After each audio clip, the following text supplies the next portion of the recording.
What's up, everybody? Chris coming to you from Salty Island, and by request of a member of the first company of Salty Marines, we have the Grey Knights Codex. So once again, we previously did the Thousand Suns Codex. If you haven't taken a look at that, go ahead and check it out in our video archives. We got this here on YouTube. It's two parts. First part is the lore. Second part, we talk about some rules and how it interacts with the lore. And I think we're going to go with that same format here for the Grey Knights Codex. And then in the future, we're going to do a specific series on the Crusade, talking about the Crusades for various factions. So that will be a third portion that will be coming in the future. But I just wanted to talk a little bit about the history of the Grey Knights. I have mentioned in the past, I started playing in 3rd edition, and back in 3rd, Grey Knights weren't a thing yet. And so I was there when Grey Knights first came in. And for anybody who was also there back in the day, you will recognize the name Matt Ward and why he is such a reviled, I guess we can say, or blessed member of the Games Workshop development team, depending upon whether or not he wrote your codex. But one of his most infamous codexes, I would say the two most infamous codexes that Matt Ward ever wrote was the Blood Angels, and of course, number one being the Grey Knights. The first edition of the Grey Knights was the 5th edition. That was back in 2011. And when the Grey Knights first released, I remember there was a couple of big things about them in particular. The first one was that they were, in the 5th edition, I would say, I'm pretty sure it was 4th and 5th, where people kind of heralded it as the great tournament era, or the first great tournament era of Warhammer 40,000. Tournaments were huge. Games Workshop were doing their games days and other officially supported events across the US and in England. And competitive play was kind of at its peak, I would say, at about this time. Unfortunately, that came with a lot of downsides. Games Workshop somewhat infamously released Codex with incredible amounts of power creep, which led to a lot of people having the complaint that whatever the newest codex that came out, you basically had to play that codex to be competitive. And with each version of the codex, they would keep getting more and more powerful. Also back then, the other problem was you would go through entire editions where not every army would receive a new codex. That's a very new Games Workshop thing that they've been doing as of 8th edition. So, that was definitely a problem, because you had codexes that went multiple editions without ever getting a codex release, and GW's release schedule was already incredibly slow. If you think their release schedule is bad now during the COVID, GW would release one codex a business quarter, so every 3 months you'd get a codex. And there was a period of time where Warhammer Fantasy and 40K were getting alternating, so maybe you would get 1, 2, maybe 3 codexes in a calendar year. And the rest of the armies, they just basically had to wait. You just used your previous codex edition. And it was definitely rough. The 3rd edition all the way through the 7th edition were just basically editions built on each other. But I think like the Dark Eldar Codex went 3 or 4 editions before they got a new book. Sisters never got a codex. Orcs went at least a bunch. On the other hand, Space Marines got one a year. So, if you have maybe 3 40K codexes every year, Space Marine is going to be one of them. There's basically 2 codexes where your other armies might have the chance of getting an update. So that was the struggle of back in the day. But 5th edition, Grey Knights released. They definitely came in hot. They took the tournament scene by storm. A couple of things about them. One, they were intentionally made to be extremely easy to paint, and they were kind of promoted that way. And they're actually still promoted that way. There's a line in the book here that I'll point out, where it expressly states that Grey Knights are extremely easy to paint in a simple but very striking and very visually appealing way. They have a lot of great detail. You just kind of spray them silver, you hit them with a wash, you pick out some details, bam, Grey Knights, done. Like, you can get these things on the table in one day, which I'm using this also as a call out to Salty Shy. If you don't get these Grey Knights done, I got nothing for you. There's no reason to not be able to paint Grey Knights. If your sisters, I understand. There's a lot of conversion work you're doing. Even your Space Marines, I know you're doing a lot of conversion work. Definitely your AdMech has a interesting paint scheme. Grey Knights got no excuse on this one. Here's my call out to you. So, the other thing that was memorable for me about Grey Knights back in the old edition, is, if anyone remembers this, is Drago Wing. Drago Wing was not only a comically small army. I believe the optimized version of Drago Wing consisted of 11 models. It was Drago, some Nemesis Dread Knight suits, single unit paladins, and I think that was it. I think that's basically what the entirety. Maybe some dreadnoughts. I think maybe maybe rifleman dreadnoughts. When you take autocannons on the left and right side, maybe that's what was also in there. 11 models, I remember. The thing about it was, I believe, Drago, or there was something about it that allowed the paladins to count as your troop choice, and so the paladins as single models were basically the originators of the Custodes single model I'm Invincible. Drago was just the beefiest beatstick. You could teleport the dread suits, the Nemesis Dread Knights around, and you just blasted people off the table. And it was an extremely competitive. It was very much, there was a period where it was meta defining. You had to be ready to play against Drago Wing. It was fairly cost effective, with the exception that it was difficult to find the models. But you could paint it in a weekend, take it to a tournament, and be extremely competitive with them, if not win, if you were very good at piloting that list. So, Grey Knights have both come a long way in terms of their design, but not. A lot of the models are still the same. Still the same Drago. So, that's my memories of the Grey Knights here. So we're going to take a look at the Grey Knights book today. I appreciate you guys letting me ramble about this. So let's go ahead and pop this open and see what we got inside here.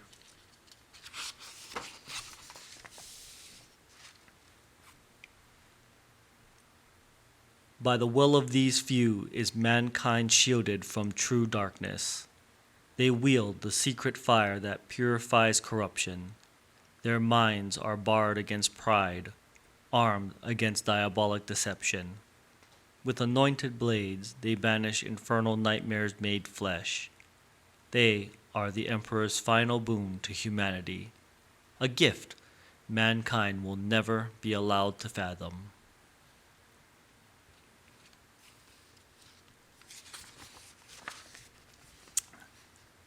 And that's the cool thing about the lore to the Grey Knights. As much as some people want to call them Matt Ward's fan fiction, and Drago definitely has a little bit of Matt Ward self-insert fan fiction going on in there. But the lore behind the Grey Knights, for those not aware, is there are the Space Marine chapters, and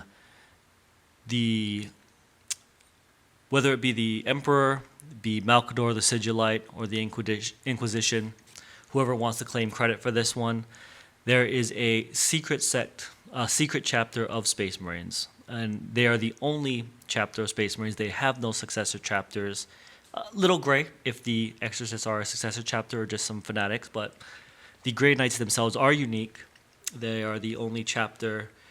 They answer to no one except their grandmasters and the mission that they've been tasked with. And they are specifically designed to fight against the forces of chaos. They have unique weapons that are made just for them. The Grey Knights don't have to answer to anyone else. They definitely work alongside the Inquisition, and we'll talk a little bit about their history as we go through the book here, but suffice to say that the Grey Knights show up when they want, where they want, do what they need to do, and then they leave no trace of their appearance behind. They cannot allow anyone to know of their existence. And the Grey Knights themselves are an extremely closely guarded secret within the Imperium. Humanity is beset by countless evils. Against many, armies can be raised, hatred can be stoked, vigilance for that which is not human can be maintained. Not so the demon, the lie made flesh, for to even know of such creatures is to risk one's essence. The soul of the Grey Knight is sacrosanct, and their purity is incorruptible. The silvered armor of this chapter's warriors is bound with incantations, engraved with sigils of warding. Their blades shine with the inner light of their sanctity, for each of these Space Marines is a psychic warrior, empiric communication with his battle brothers, empowered by minds constantly on guard. They can cut steel with bare hands, their eyes blaze with fire, and even the power of their words flays the otherworldly skin of demons. In shadow do these Knights of Titans fight, from the underbelly of teeming worlds full of mortal pawns to mutating planets slick with the taint of the Empyrean, where lesser warriors' sanity would not survive. They are the Imperium's surest defense against that which the Emperor foresaw would be his greatest threat.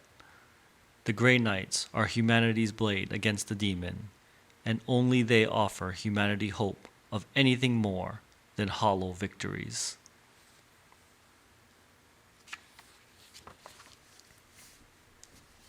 Some fantastic artwork in this book.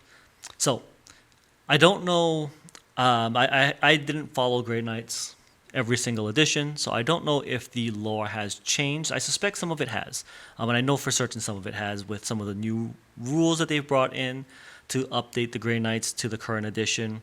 What I do know, that's been consistent. The Grey Knights are considered the 666th chapter. They appeared, essentially, the current lore is that this was a plan of the Emperor. The Emperor had Malcador the Sigillite go out, scour the galaxy for the most stalwart, the most mentally strong, and the purest Space Marine souls that he could find. And so Malcador did so. He went out, searched all of the Loyalist legions and all of the Imperium of mankind. And what he found were 8 individuals who met his excruciatingly difficult standards. He's Malcador the Sigillite. He knows he is basically the hero of the Imperium. And so these 8 Marines formed the basis of the first founding of the Grey Knights. And what apparently the current lore is in secret Malcador created the Fortress Monastery on Titan. And in addition, the Grey Knights have a pure gene seed that is not from any of the stock of the Primarchs. It is a unique gene seed exclusive to them. What apparently happened is something happened to Titan during this initial founding at the end of the heresy, and the entirety of Titan got shifted out of its orbit from real space into the warp, and it was kind of lost for a period of time.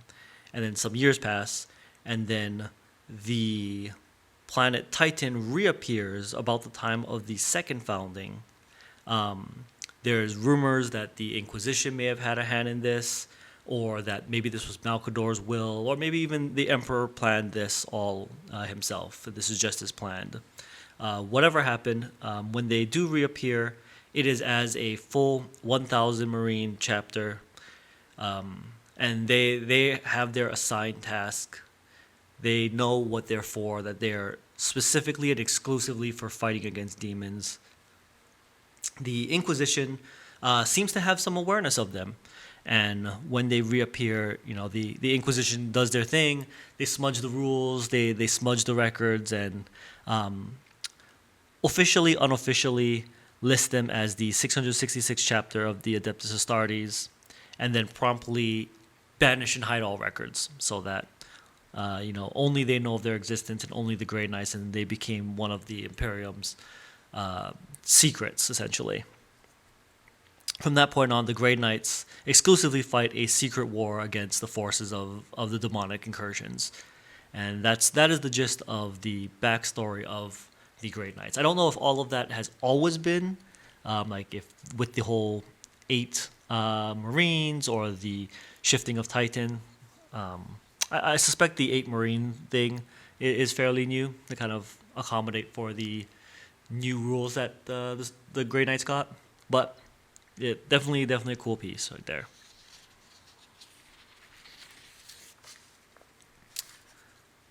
So Titan is the home fortress monastery of the Grey Knights, and they've got just all sorts of. It's basically a giant. It's a mix of the fortress monastery as well as a giant vault where they house some of the worst demonic artifacts that have ever made it out of the warp into the Imperium. They go on record to state that some of these artifacts are so terrible that they actually do not have the ability to destroy them, or the demonic entities contained within these artifacts are such assholes that they can't risk destroying them because, as you know, when if a demon gets freed from its artifact, its spirit just goes back to the warp, and eventually it'll reform. Time has no meaning in the warp. So at some point, they'll just reform in the warp, and now this demonic entity is free to do whatever it wants. That's probably just as bad, if not worse, than leaving it trapped within whatever demonic artifact that it's in. So what the Grey Knights do is essentially they house these items within the vaults of Titan, and they have an entire like sub order within the Grey Knights whose job it is just to defend this vault. They're extremely pure and extremely strong-willed, even by Grey Knight standards, so that they can stand watch and guard over these things. A couple other lore-specific things. Again, I don't know if these are new lore or have always been there. I like to think that a lot of these have always been there, which is very cool. For example, in the heart of Titan, there's apparently a webway gate. Or some kind of a warp nexus. They call it a warp nexus. I immediately hear webway gate, where they're allowed to shift in and out of the warp safely. Reeks of webway gate to me. There's also this piece here called the Terminus Decree, which is pretty interesting. Essentially, there's a box, unmarked box with only a seal on it. Only the Grey Knight Supreme Grand Master knows about this. So in the current case, the Supreme Grand Master is and has been Drago. So he's been the Supreme Grand Master now for extremely long time. And it's a box. It's only got a single seal on it. Only the Grand Master knows what to do with it. There's some instructions that he knows about and how to open the box. But he's obviously been told not to open the box until something so terrible is going to happen that this may as well be the last thing that you do at this point. The only thing that I don't know if Drago knows, but that's documented, is that the only matching seal that is found on this box is also found on the Golden Throne. So what it could be, who knows? If you ask me what the theory is, my hot take theory is that it is a untainted piece of the Emperor's soul, untainted fragment of the Emperor's soul that, when released, maybe has like a piece of a memory or knowledge of the Emperor's will contained within it. Either way, super interesting. I hope one day Games Workshop is infamous for throwing out plot threads and just letting fan theories run amok. And in a lot of ways, that's way more interesting than actually answering the question. Fan theories will always be better than whatever Games Workshop can come up with. And debating them will be way more fun than ever learning what the real answer is. So good job, Game Workshop, for never revealing what these things are. We don't actually want you to. Another fun thing is on the sides of these books, there's all sorts of interesting fluff, like flavor text and passages from the Grey Knight's Holy Book. That's super cool. This page talks a little bit about the Demon Hunters, the Ordo Malleus. As you can see here, there's a prayer, just cool fluff text. This is a great piece of art. It talks about the passing, what happens when, you know, the Grey Knights pass away, how the Grey Knights' weapons are handcrafted essentially to the highest standards. They are ritually engraved bolts. They wield force weapons, which we'll get into that later on. Force weapons have a history within this game. And things like that, where they talk a bit about the Demon Hunter side. Very cool flavor text here, if you're interested in it. Absolutely recommend giving it a read. Alright, I know for a fact this is fairly new. Originally this was not a thing, but this was created or brought in, really. I would say it wasn't really retcon, but it was brought in during the Psychic Awakening in 8th edition, where everyone was getting, all their sub-factions, the Orc clans, the alternate Space Marine chapters, the, all the different things, the other craft worlds. And two of the armies that didn't have these things were Thousand Suns, obviously. They were basically originally a sub-faction of Chaos that spun off into its own faction. And then Grey Knights, which was basically a sub-faction of Space Marines, but with their own unique rules. So now that what Games Workshop did is to make them their own proper army, Thousand Suns got the 9 cults, and Grey Knights got the 8, what are these? The 8 companies? Brotherhoods, the 8 Brotherhoods. And each one has like a flavor text. They have their own Grandmaster, their own Brother Captain, and then they're basically individual standalone forces. And then standing above them is the Chapter Council, consisting of the High Paladin, the Chamber of Purity, which is led by Castellan Crow, the new character. And then standing above all of them altogether is the Chapter Lord Drago, or Kaldor Drago, the Supreme Grandmaster of the Grey Knights. So there's a bit about the organization. We'll go a little bit into the flavor of each one as we kind of get more into the rules, but this is just a little flavor peek for you of something that was brought in, and I actually think this is a great idea, as it gives a lot of different ways to play the Grey Knights. Some are definitely more competitive than the others, but all have their own flavor, and especially if you're playing a more narrative, it's very easy for you to take maybe a little bit of each. You can take multiple detachments and make an army that's really unique to you. There you go. So this talks a little bit more about the fluff of the Grey Knights. The Brotherhoods. There's a little bit on the rituals and the rites. The Chamber of Trials. Again, I apologize. Grey Knights are not an army that I've personally played before. I'm a little new to the Grey Knights lore, but I definitely have really enjoyed reading the parts of the book that I did. This is where the Chamber of Trials, I believe, is where it talks about the aspiring Marines and how they are tested to verify the purity, because they're not just like normal Space Marines. They're not just fighting just any old army out there. They're specifically fighting demons, and as you know, even Space Marines are corruptible, as shown by the fall of the Chaos Legions. So whole legions have fell. Space Marines are easily corruptible. There's new Renegades chapters that fall to Chaos on a constant basis, but the Grey Knights, because they only fight Chaos, and they're one of a kind. They are specifically weeded out and trained to ensure that the fall to Chaos is all but impossible. Even Sisters of Battle is on record of having a Sister of Battle fall to Chaos.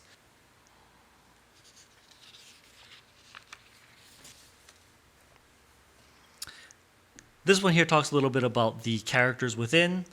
These are some narrative characters. The Ward Makers are the 3rd Brotherhood. They give you some named people. So if you kind of want to get a little bit of idea about the flavor behind some of the characters of a Grey Knights company or Grey Knights Brotherhood, this will kind of give you an idea. So if you want to write your own fluff, or if you want to make your own chapter or your own Brotherhood, sorry, I keep saying chapter. If you want to make your own Brotherhood of Grey Knights, or bring your own personal lore into your crusade army or your faction or your collection. This kind of gives you an idea of the flavor behind it, so you can write something that fits into the lore itself.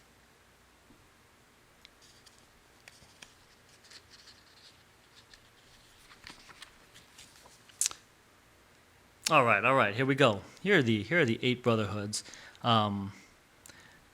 This one is a long bit. This is a little longer than I wanted to read for this segment here. There is a shorter section in the rules where, much like the Thousand Suns, they kind of give like a 2-sentence, 3-sentence summary. And here's a great narrative piece. All right, the Chamber of Purity. This is actually a pretty interesting piece. This talks a bit about, like I said, the Grey Knights have a archive or a glorified vault where they house just the worst chaotic entities and artifacts that they have found over their history, and specifically to guard this vault is the Order of Purifiers.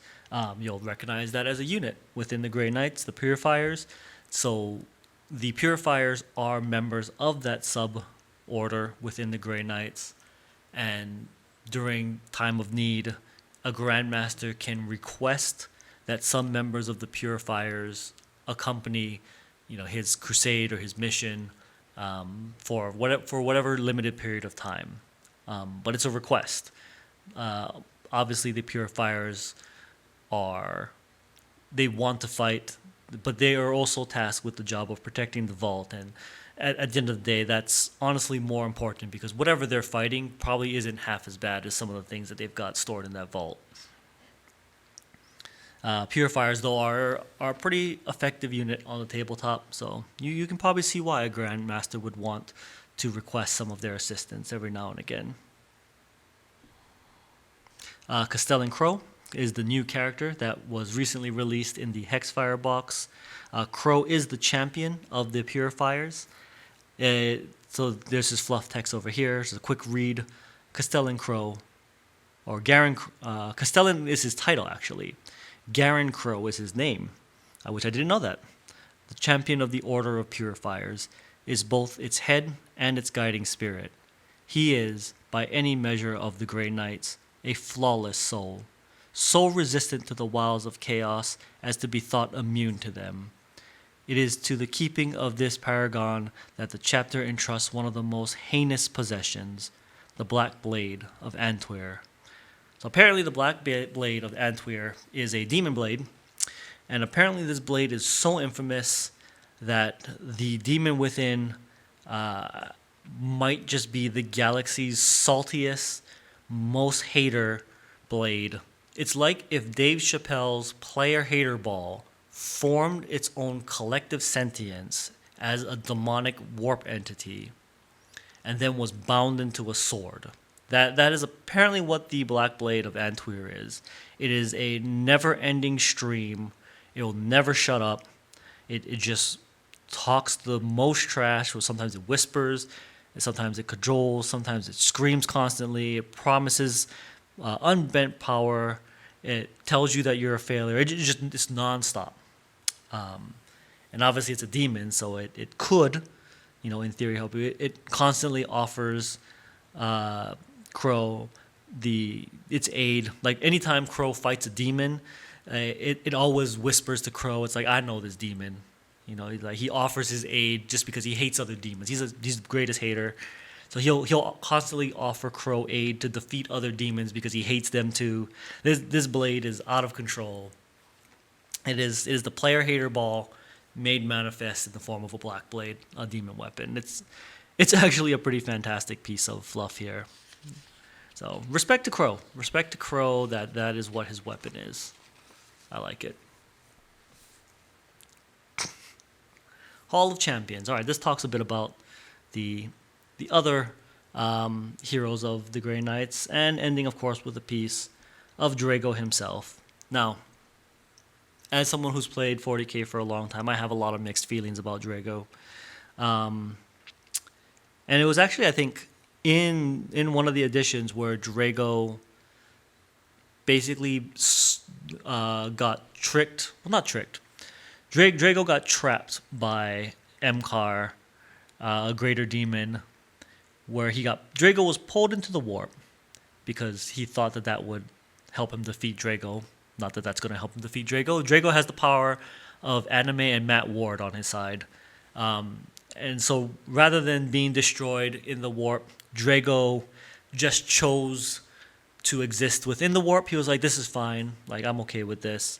And then proceeded to just beat the shit out of every demon that he came across for the entirety of existence within the warp. And every now and again, Drago gets summoned, much like a greater demon does, to a battlefield. And he just beats the shit out of demons. And then when he's done, he just goes back to the warp. So he's basically, Drago is a greater demon for the Emperor, essentially. I cannot remember. I want to say it was Mini Wargaming has a battle report that was pretty fantastic where they played an apocalypse scale game.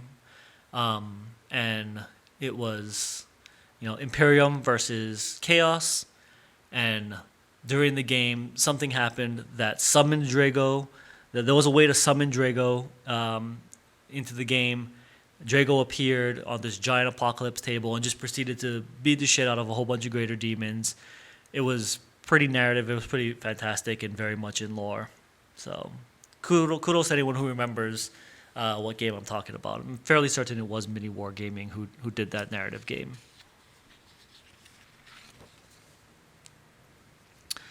Another thing that I've enjoyed for the codexes are these little war zone segments. This one doesn't give you any rules, but that's okay.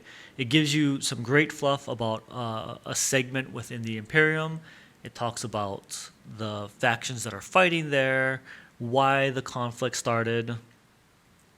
It gives a great background setting for anyone who wants to run their own narrative campaign or is just looking for ideas on, how to go about setting up, a system within the 40K universe.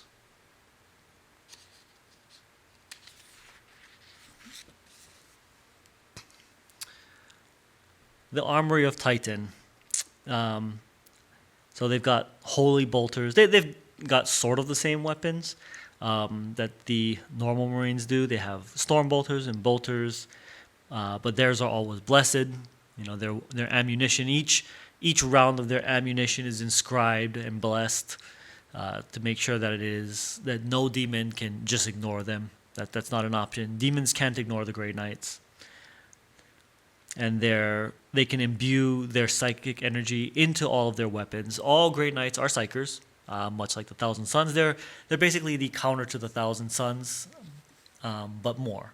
They're basically the counter to the warp in the form of a Space Marine chapter.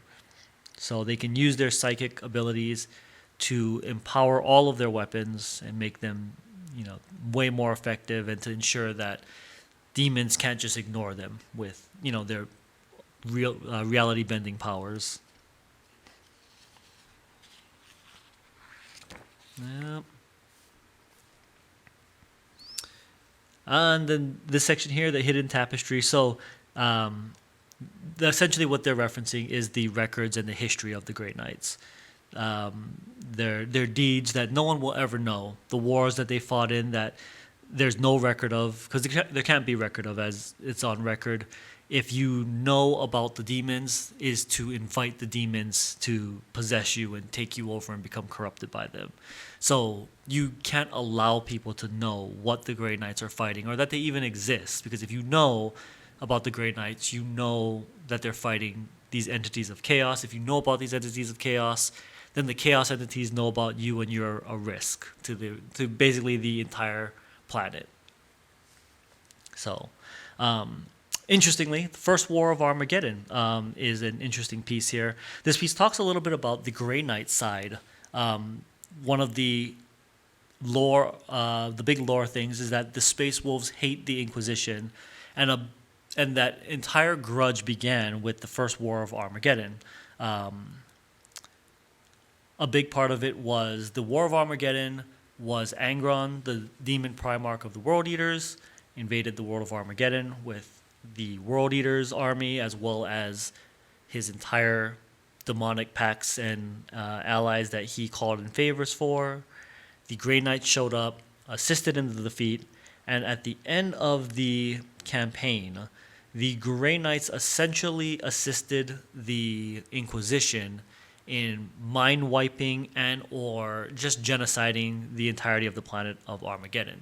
They were like, none of these people who know what happened here can be allowed to remember or survive. And they basically wiped the entire event from existence. And then obviously the Inquisition rewrote history as they do. The Space Wolves took offense to that, and they were very offended, and they were very much against the actions of the Inquisition and by association the Grey Knights. But this little piece here talks about the Grey Knight side where they didn't have a choice. They know that if one of them survived, it's essentially a living portal to allow chaos to come back. And they are offended that the Space Wolves would even question their methods and their holy mission at what they're doing. So it's interesting. It's a pretty great piece to see that from the Grey Knight side as opposed from the Space Wolf side. Good job, Games Workshop, for bringing that up. I appreciate that. And it talks about other notable campaigns that the Grey Knights have participated in. And it always ends the same, with no one can know about it, and the Grey Knights have to basically kill the very people that they're trying to protect because they are not there to protect the people, they are there to protect humanity as a whole. And no one individual, be it a planet or even a whole system, is more important than the humanity as a whole. This is great for you painters, right? You got some heraldry. Well, let me just kind of hold this book open so you can see it. As you can see, Grey Knights are extremely easy to paint. You hit them with silver, you wash them. Maybe you put a little bit of white, some red, for some icon marks. You pick out all the gold pieces, a little dry brush action there, and you're basically done. There is not much to painting a Grey Knight army. With that said, there are some immaculately painted Grey Knights armies, and painters can get really creative. Like you can see, there's like some blue highlights in there to kind of really draw the color, and painters can definitely go crazy. But if you are new to 40K and you picked up, the Hexfire box, or you're looking at buying or getting into an army for the first time, and your big concern is you want a painted army, but you've never painted before, and you don't want to get overwhelmed. Grey Knights is a legitimately simple army to paint. You can even buy, I think, lead belcher spray them silver, get some Nuln Oil, wash the whole model, right? So you get the nice shading into it. Buy some red and some white. Silver's a great base for white and red. You just kind of pick out some details. Like you can see the shields here. Do a half-half. You can do a single color. You don't even have to go that far. You can just do an entirely single color. And like you can see here, like this dude's red shoulder pad or this dude's white shoulder pad here. You don't even need to go crazy with two colors. You can just go with one color. Silver, gold. Use a tiny brush. Pick gold out on your details. Silver, gold, and red. That's three colors. You've got a painted army.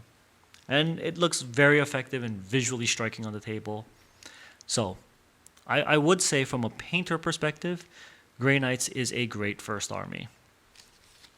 It's also reasonable. Now, this current edition, I would say the rules, you'll have a lot of fun playing Grey Knights also, which we'll get to in a bit also. There you go. Some more Grey Knights, obviously fighting demons as they do. That's what they're there for. Grey Knight Terminators. Two swords. Shank two demons at once. Shank one demon twice. You got vehicles. Land Raider. There you go. There's a baby carrier. The Nemesis Dread Knight. I still think it's a little bit of a hokey model. But it is what it is. I definitely like the new Sisters of Battle Paragon war suits much more than I like the design of the Grey Knight's baby carrier, called affectionately by some as such because it looks like there's a baby inside of a giant working armor suit. And it really does. It does. Can't tell me that that does not look like an angry baby in a robot suit. There you go. There's an awesome art piece of the Grey Knights fighting a little bit of every demon. Got some Nurgle, yep, Slanesh, Tzeentch, and Khorne. And Be'lakor, the new Be'lakor model, which is a fantastic model.